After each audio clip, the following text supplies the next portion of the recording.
Oke guys, sebelum melanjutkan, jangan lupa like dan komen. Dan yang baru bergabung, jangan lupa subscribe dan aktifkan loncengnya.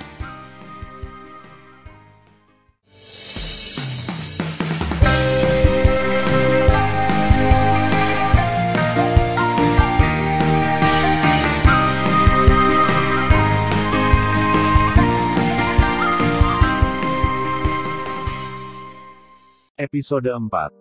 Melanjutkan cerita sebelumnya. Tan Yun bertanya, ceritakan tentang perintah perekrutan. Chu Xiao tercengang. Bos, itu tidak ada hubungannya denganmu. Biarkan Anda berkata, dari mana Anda mendapatkan begitu banyak omong kosong? Tan Yun memarahi sambil tersenyum. Ya, adik patuh. Chu Xiao berkata, sesuai dengan urutan rekrutmen, apakah itu Master Arai Abadi tingkat rendah, tingkat menengah, tingkat tinggi, atau suci, Master Pil Abadi dan Master Instrumen Abadi, Anda bisa berikan prioritas untuk memilih dan memasuki kota abadi Xuanyuan untuk berlindung. Tapi setelah masuk, jika kamu harus mematuhi perintah pejabat tingkat tinggi kota, tentu saja kamu akan mendapatkan hadiah yang besar. Selain itu, kultivasi adalah orang yang mempraktikkan negeri dongeng. Begitu dia memasuki kota abadi Xuanyuan, dia akan ditunjuk sebagai wakil jenderal dan memimpin 10.000 tentara abadi. Tentu saja, gaji bulanannya sangat besar. Adapun prajurit abadi yang dipilih, mereka harus bergegas maju dan kehilangan nyawa mereka. Mendengar pidato itu, Tan Yun berpikir dan berkata, lihatlah situasinya saat itu. Sebenarnya, saya hanya ingin menjadi penjaga toko, menjual pil, senjata ajaib, jimat, dan susunan. Bos, kamu sangat lucu. Chu Xiao tidak bisa menahan tawa, tidak ada kekurangan bahan untuk memperbaiki pil dan peralatan di tempat yang ditinggalkan ini, tetapi tidak banyak orang yang bisa memperbaiki pil dan peralatan sama sekali. Bahkan jika kamu diizinkan membuka toko di kota abadi Xuanyuan, kita harus memiliki sumber barang, bukan? Jika kamu tidak mengenal Master Alkemis, Master Formasi, Master Jimat dan Master Peralatan, kamu tidak bisa mendapatkan sumber barang. Apa yang bisa kamu jual tanpa sumber barang? Selain itu, master-master ini berada di bawah kendali Tuan Kota Abadi Xuanyuan. Mengapa orang harus memberi kita sumber barang? Tan Yun tersenyum dan tidak menjawab. Bos, apa yang kamu tertawakan? Aku menertawakanmu terlalu banyak bicara. Tan Yun memainkan teka-teki dan berkata sambil tersenyum, Anda tidak perlu khawatir tentang sumber barang. Selama ada bahan, semuanya akan ada di sana. Pada saat ini, Tan Yun memutuskan untuk membuka toko di kota abadi Xuanyuan dan mendapatkan sumber daya budidaya yang besar. Adapun cara mendapatkan sumber daya, Tan Yun punya rencana. Waktu berlalu, 3 bulan kemudian. Kota abadi Xuanyuan. Kota abadi Xuanyuan meliputi area seluas 50 juta mil abadi. Itu terletak di dataran Xuanyuan yang tak berujung. Dari kejauhan, itu seperti binatang feris raksasa yang merangkak di tanah. Hanya tembok kota, tingginya 10.000 kaki. Di pusat kota abadi Xuanyuan, ada 98 gunung peri, yang tertinggi adalah Gunung Suci Xuanyuan. Dikatakan bahwa Tuan Kota Xuanyuan hari ini tinggal di kuil Gunung Suci. Para tetua dan pejabat tinggi kota Xuanyuan tinggal di 97 subpuncak. Selain itu, di Gunung Suci Xuanyuan dan 97 subpuncak, ada produk langit dan bumi, Xiankuan. Peri musim semi bergulir dari atas setiap puncak peri seperti air terjun, dan akhirnya menyelimuti seluruh kota abadi Xuanyuan. Alasan mengapa roh abadi tidak bocor di luar kota abadi Xuanyuan adalah karena seluruh kota abadi diselimuti oleh susunan perlindungan kota. Tentu saja, tidak ada keraguan bahwa semakin dekat Anda dengan 98 puncak peri, semakin kuat aura abadi surga dan bumi. Tidak ada keraguan bahwa kota abadi Xuanyuan adalah tempat diberkati yang luar biasa. Ini adalah tempat yang ingin dimasuki oleh banyak makhluk abadi rendahan. Bagaimanapun, kota abadi Xuanyuan memiliki area terbatas, jadi tidak mungkin bagi semua makhluk abadi untuk berlatih. Karena itu, ada masalah pemilihan. Saat ini, di luar gerbang megah kota abadi Xuanyuan, di dataran berumput, ada lautan manusia, ramai, dan setidaknya puluhan juta makhluk abadi. Suara mendesing. Sekelompok cahaya ungu dan sekelompok cahaya hitam jatuh dari langit dan jatuh ke kerumunan. Mereka berubah menjadi Tan Yun berjubah ungu dan Chu berjubah hitam. Sekilas, Tan Yun melihat makhluk abadi di negeri dongeng. Kebanyakan dari mereka adalah abadi di bawah level 6 menghukum abadi. Beberapa dari mereka memiliki kekuatan lompatan katak dan datang untuk mengikuti seleksi, sementara yang lain hanya menonton kegembiraan. Tentu saja, ada banyak orang yang datang untuk mencari target. Tetapi di antara makhluk abadi ini, hanya satu yang sangat menarik perhatian. Ini Tan Yun, bukan yang lain. Karena puluhan juta keabadian, hanya Tan Yun yang merupakan hukuman tingkat pertama. Antara lain, kultivasi terendah juga merupakan level ketiga menghukum abadi. Adapun makhluk abadi seperti Tan Yun yang hanya tingkat 1 menghukum abadi, termasuk abadi kelas 2, mereka pada dasarnya bersembunyi di tempat tertentu, mereka pada dasarnya bersembunyi di suatu tempat, menghirup energi surgawi dan bumi yang tipis saat berkultivasi. Mereka tidak berani keluar, dan takut akan keluar. Diburu dan dibunuh oleh makhluk abadi terbaik. Kamu semut mol kelas 1, menjauhlah dariku dan jangan menghalangi pandanganku. Sebuah suara dalam yang tidak sabar diperkenalkan ke telinga Tan Yun. Tan Yun mengerutkan kening dan berbalik perlahan. Dia melihat seorang pemuda level 6 menghukum abadi, menatap dirinya dengan jari kaki yang tinggi. Tanpa menunggu Tan Yun berbicara, Chu Xiao berkata sambil tersenyum, "Bosku, mengapa kamu menghalanginya? Keluar dari sini untuk kakekmu yang tampan." Kata-kata Chu Xiao, tiba-tiba mengecilkan lehernya, tetapi mendapati bahwa Tan Yun memandang dirinya sendiri dengan tidak senang. "Bos, apakah saya mengatakan sesuatu yang salah?" Chu Xiao Restrain sangat takut menyebabkan masalah pada Tan Yun, yang membuat Tan Yun tidak senang. Dia bertanya dengan cepat dan hati-hati. Pada saat ini, pemuda itu dipermalukan oleh Chu Xiao. Tiba-tiba, matanya mengungkapkan kesempatan membunuh yang tersembunyi. "Kamu ingin mati?" Tanpa menunggu pemuda itu, Tan Yun memandang Chu Xiao dan berkata dengan lemah, "Apa yang kita takutkan di tempat yang ditinggalkan ini tanpa aturan peri? Dia melecehkanku, dan sekarang dia tergerak untuk membunuhmu. Bagaimana dia bisa membiarkannya pergi begitu saja?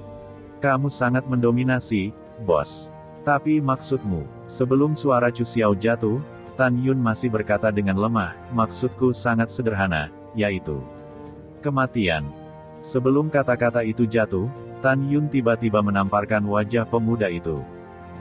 Bang! Dengan suara keras, seluruh kepala pemuda itu hancur. Menghadapi adegan ini, makhluk abadi di sekitarnya terkejut dan menatap Tan Yun satu demi satu. Mengenai pembunuhan Tan Yun, mereka memiliki pandangan yang sama, tetapi mereka dikejutkan oleh fakta bahwa mereka menemukan bahwa Tan Yun adalah tingkat pertama menghukum abadi. Tiba-tiba, ada keributan di kerumunan. Dalam pandangan mereka, Tan Yun, yang bisa membunuh hukuman tingkat ke-6, harus memainkan peran babi dan memakan harimau, bukan hukuman tingkat pertama. Sejak saat itu, makhluk abadi di sekitar Tan Yun memandang Tan Yun dengan ekspresi ketakutan dari lubuk jiwanya. Lihat, Laksamana Xuanyuan yang bertanggung jawab atas seleksi muncul. Kemudian seseorang di antara kerumunan berteriak dengan penuh semangat. Tan Yun memalingkan muka, tetapi melihat bahwa menara kota itu kosong. Tetapi sekarang ada seorang lelaki tua berusia 60-an yang mengenakan baju besi putih. Murid Tan Yun sedikit menyusut dan menangkap baju besi lelaki tua itu dengan jelas, penuh goresan. Tan Yun tahu bahwa ini adalah orang yang telah berpartisipasi dalam perang yang tak terhitung jumlahnya dan ditinggalkan di baju besinya oleh musuh dengan senjata. "Aku pernah melihat Xuanyuan abadi." Puluhan juta makhluk abadi membungkuk dalam-dalam kepada lelaki tua itu. Namun, kata-kata Jenderal Xuanyuan selanjutnya membuat para makhluk abadi yang hadir yang awalnya siap untuk berpartisipasi dalam pemilihan tenggelam di hati mereka. Di menara, Xuanyuan Haokong melihat ke bawah ke semua abadi, dan berkata, "Tuan-tuan, area kota abadi Xuanyuan terbatas, dan kapasitas abadi juga terbatas. Sayangnya, saat ini, ada cukup banyak prajurit abadi di kota abadi Xuanyuan. Jadi saya akan berhenti merekrut untuk sementara. Jika kita merekrut lagi di masa depan, Anda dipersilakan untuk berpartisipasi dalam seleksi." Mendengar pidato itu, orang secara alami mengatakan ya satu demi satu, dan tidak berani memiliki ketidakpuasan. Chu Xiao bergegas menyampaikan pesan kepada Tan Yun dan berkata, "Aku akan pergi." "Apa yang bos lakukan? Kami tidak bisa pergi ke kota sekarang." Tan Yun memejamkan matanya dan berkhotbah kepada Chu Xiao, "Jangan khawatir, biarkan aku berpikir. Sekarang saya telah menemukan tempat yang cocok untuk berkultivasi, apakah saya akan berhenti? Saya harus tetap masuk." Mendengar pidato itu, Chu Xiao bergumam di dalam hatinya, bosnya terlalu sombong. Mereka tidak merekrut, bagaimana dia bisa masuk? Chu Xiaosa hanya mengeluh di dalam hatinya. Dia memberinya 100 keberanian dan tidak berani mengatakannya. Dia khawatir Tan Yun akan menendangnya dengan kakinya. Ketika Tan Yun berpikir, dia berhenti dan berdiri di Suanyuan Haokong di lantai atas. Berkata dengan keras, "Tentu saja, jika ada makhluk abadi di ranah pemurnian abadi di antara kamu, kamu dapat segera memasuki kota." Ketika Suanyuan Haokong berbicara, matanya menunjukkan ekspresi kekecewaan. Dengan kekuatannya, dia secara alami dapat melihat bahwa tidak satu pun dari 10 juta makhluk abadi yang berada di ranah pemurnian abadi. Suanyuan Haokong menghela nafas dan berkata, "Selain itu, bahkan jika Anda hanya Master Arai Abadi tingkat bawah, Master Instrumen Abadi, Master Pil Abadi dan Master Jimat Abadi, Anda dapat segera memasuki kota." Mendengar pidato itu, puluhan juta makhluk abadi masih bungkam. "Semuanya, pergi perlahan." Suanyuan Haokong mengucapkan kata-kata kosong, tiba-tiba tampak agung, dan tidak diragukan lagi berkata, "Saya akan tahu bahwa banyak dari Anda mencoba mengambil keuntungan dari kerumunan hari ini untuk merampok orang lain. Aku akan menjelaskannya, tetapi jika siapapun yang datang ke sini dibunuh oleh seseorang dalam perjalanan keluar dari kota abadi Suanyuan, aku akan mengirim seseorang untuk si pembunuh dibunuh tanpa ampun." "Saya mengerti." Kerumunan menjawab satu demi satu dan mulai membubung ke langit. Dalam sekejap mata, hanya Tan Yun dan Chu Xiao yang tersisa di bawah gerbang. Alis kosong Suanyuan Hao bergetar, "Mengapa kalian berdua tidak pergi?" Ini. Ketika Chu Xiao gemetar, Tan Yun membuka matanya, menatap menara, mengepalkan kedua tangannya dan berkata, "Junior Tan Yun, saya telah melihat Suanyuan Sangxian. Saya menantang Anda untuk mengizinkan saya membuka toko di kota Anda." Mendengar pidato itu, Suanyuan Haokong tersenyum dan berkata, "Anak kecil, menurutmu di mana kota abadi Suanyuan? Datanglah jika kamu mau. Jangan bicara tentangmu. Ada begitu banyak orang yang ingin membuka toko di kota abadi Suanyuan di tanah terlantar. Mengapa kamu harus menjadi orang kelas 1 di negeri dongeng?" Ketika Tan Yun masih ingin mengatakan sesuatu, Suanyuan Haokong tersenyum dan menggelengkan kepalanya, lalu melayang ke udara dan terbang ke kota abadi. Ketika dia baru saja terbang ke dalam kota abadi, tiba-tiba, suara Tan Yun terdengar di belakangnya, "Sangxian, apakah kamu berani bertaruh dengan generasi muda?" Suanyuan Haokong tidak marah. Dia terbang ke udara dan berkata dengan rasa ingin tahu, "Apa yang kamu pertaruhkan?" Tan Yun berkata, "Kamu membiarkan seorang prajurit abadi dari tingkat ke-8 ranah menghukum abadi di kotamu bermain-main dengan generasi muda.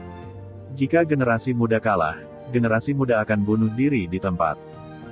Jika saya menang, izinkan saya membuka toko di kota Anda."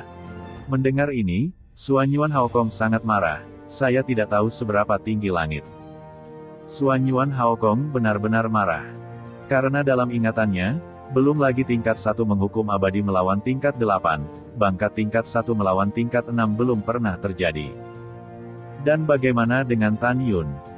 Begitu dia membuka mulutnya, dia berkata bahwa dia akan hukuman abadi tingkat ke-8. Dia secara alami menganggap Tan Yun sebagai idiot yang tidak masuk akal yang membuang-buang waktu.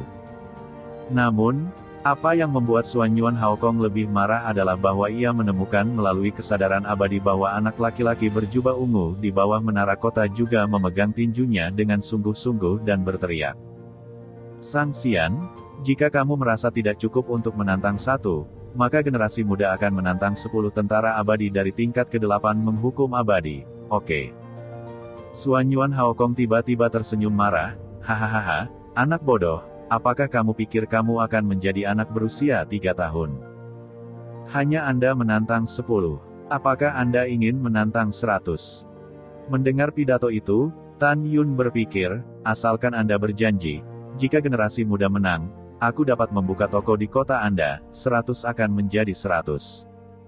Bas. Dalam sekejap, ketika kekosongan mengguncang kepala Tan Yun, Xuanyuan Haokong keluar dari udara tipis dari atas Tan Yun dan berkata dengan marah, "Jangan malu. Menurutmu di mana ini? Apakah ini tempat di mana kamu menjadi liar? Berlututlah segera dan mengaku bersalah kepadaku, dan aku akan menyelamatkanmu dari kematian." Celepuk. Pada saat ini, Chu Xiao di samping Tan Yun duduk di tanah dalam ketakutan. Kemudian, dia berdiri dengan kaki gemetar, dan dahinya dipenuhi butiran keringat. Dia tahu bahwa bosnya sangat kuat, tetapi dia tidak berpikir bahwa dia cukup kuat untuk menjadi lawan dari orang kuat level ke-8 menghukum abadi. Orang tua, bos, jika Anda tidak mengakui kesalahan, mari kita mundur dengan cepat. Chu Xiao berkata dengan gemetar. Tan Yun terlalu malas untuk mengurus Chu Xiao. Dia memegang tinju dengan kedua tangan dan menatap Xuanyuan Haokong dalam menghadapi bahaya. Dia berkata dengan tulus, "Xuanyuan yang terhormat, saya tidak punya niat untuk menyinggung Anda. Saya percaya bahwa karena kota Anda telah mengeluarkan perintah untuk merekrut talenta, itu harus menjadi kota kebajikan dan kebenaran. Saya hanya mengatakan yang sebenarnya dan tidak sengaja mengganggu Anda. Generasi muda tidak salah. Generasi muda juga percaya bahwa Anda akan memberikan tantangan kepada generasi muda." Kalimat Tan Yun, kota kebajikan dan kebenaran, banyak mengurangi kemarahan Xuanyuan Haokong. Tan Yun buru-buru berkata, "Saya tahu bahwa Xuanyuan adalah makhluk abadi dan mengatur segalanya setiap hari, tetapi saya masih meminta Anda untuk mencoba saya. Jika aku kalah, kamu tidak perlu kamu melakukannya. Pada saat itu, aku akan bersujud kepadamu 3 kali dan kemudian memotong diriku sendiri." Setelah itu, Tan Yun membungkuk dalam-dalam. Xuanyuan Haokong terdiam untuk waktu yang lama dan berkata dengan suara yang dalam, "Sudahlah.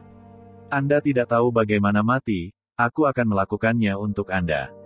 "Terima kasih Xuanyuan Sangxian," Tan Yun berkata dengan hormat lagi.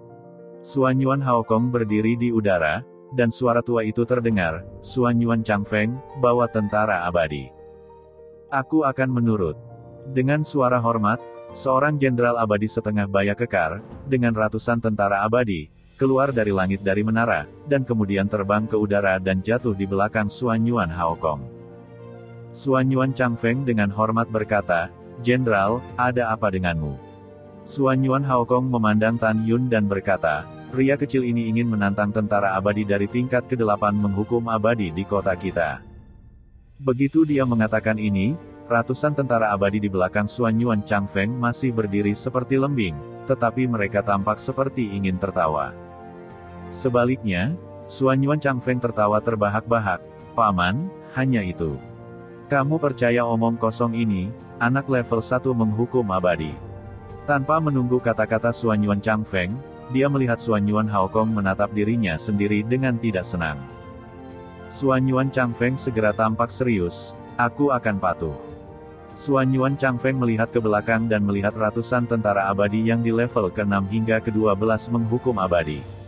Dia berkata dengan lemah, "Siapa yang akan memberi pelajaran, bocah ini yang tidak tahu kebesaran langit dan bumi?"